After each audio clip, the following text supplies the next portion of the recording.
Aujourd'hui, le 6 novembre 2022, les forces armées de la Fédération de Russie poursuivent son opération militaire spéciale en Ukraine. Dans la direction de Kupiansk, le groupe tactique du bataillon des forces armées ukrainiennes, renforcé par la formation des nationalistes, a tenté d'attaquer les positions des troupes russes sur une section étroite du front en direction de la colonie de Novoslovskoye du peuple de Lugansk République. Frappe de l'aviation de l'armée, système de lance-flammes lourds, tir d'artillerie et action active des troupes russes, les unités ennemies ont été arrêtées. Ils sont touchés par le feu.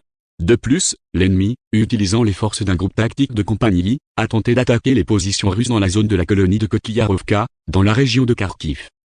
Après avoir infligé des dégâts de feu aux unités en progression des forces armées ukrainiennes, l'attaque a été déjouée. Jusqu'à 200 militaires ukrainiens, 8 chars, 9 véhicules de combat blindés et 8 camionnettes ont été détruits dans cette direction en une journée. Dans la direction Krasnolimansky, l'ennemi a attaqué sans succès avec 2 groupes tactiques de bataillons en direction des colonies de Ploshchanka, Artmovka, Stelmakovka de la République populaire de Lugansk et Yopolovka de la République populaire de Donetsk. À la suite de frappes de l'artillerie et de l'aviation de l'armée russe, jusqu'à 250 militaires et nationalistes ukrainiens, 2 chars, 4 véhicules de combat blindés, un système de lance-roquettes multiples grades, une monture d'artillerie automotrice et 12 véhicules ont été détruits. De plus, dans la zone de la colonie de Krasny-Liman de la République populaire de Donetsk, à la suite d'une frappe de haute précision des forces aérospatiales russes, jusqu'à une centaine de militants de formation nationale et de mercenaires étrangers ont été détruits, dont environ 40 mercenaires des États-Unis, de Grande-Bretagne et de Pologne, ainsi que 10 véhicules blindés de combat. Dans la direction sud-Donetsk, des tirs d'artillerie russe et des actions actives de groupes d'assaut ont vaincu des unités des forces armées ukrainiennes dans les zones des colonies de Pavlovka, Novomikhaïlovka et Vrumivka de la République populaire de Donetsk. Jusqu'à 70 militaires ukrainiens, un char, un véhicule de combat d'infanterie, 4 camionnettes et 2 obusiers M777 de fabrication américaine ont été détruits. Dans la direction Nikolaev-Krivoarog, l'ennemi, avec des forces allant jusqu'à une compagnie d'infanterie motorisée, a attaqué à 2 reprises les positions des troupes russes en direction des colonies de Sablukovka et Piatikatki, région de Kherson. À la suite de la défaite par le feu et des actions réussies des unités russes, l'ennemi a été repoussé vers ses positions d'origine. Plus de 50 militaires ukrainiens, 8 véhicules de combat blindés et 10 véhicules ont été détruits.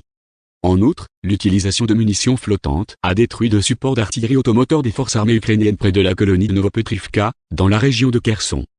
L'aviation opérationnelle tactique et militaire, les forces de missiles et l'artillerie ont frappé le poste de commandement de la 72e brigade mécanisée des forces armées ukrainiennes dans la zone de la colonie de Prochistovka de la République populaire de Donetsk, ainsi que 67 pièces d'artillerie des unités en position de tir, des effectifs et du matériel militaire dans 184 districts.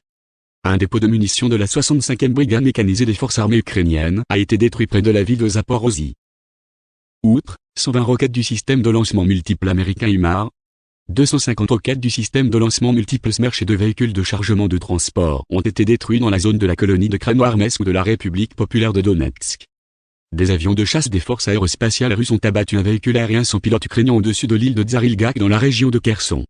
Les systèmes de défense aérienne ont abattu 16 véhicules aériens sans pilote par jour dans les zones des colonies de Plodovre, Vishnevoe, Lviv, Perchotravne, Inchchenko, Bruskinskoye, Novaya Kakhovka de la région de Kherson, Snigirivka de la région de Nikolev, Nikolskoye, Volnovaka, Lebovka et Novoandrivka de la République populaire de Donetsk.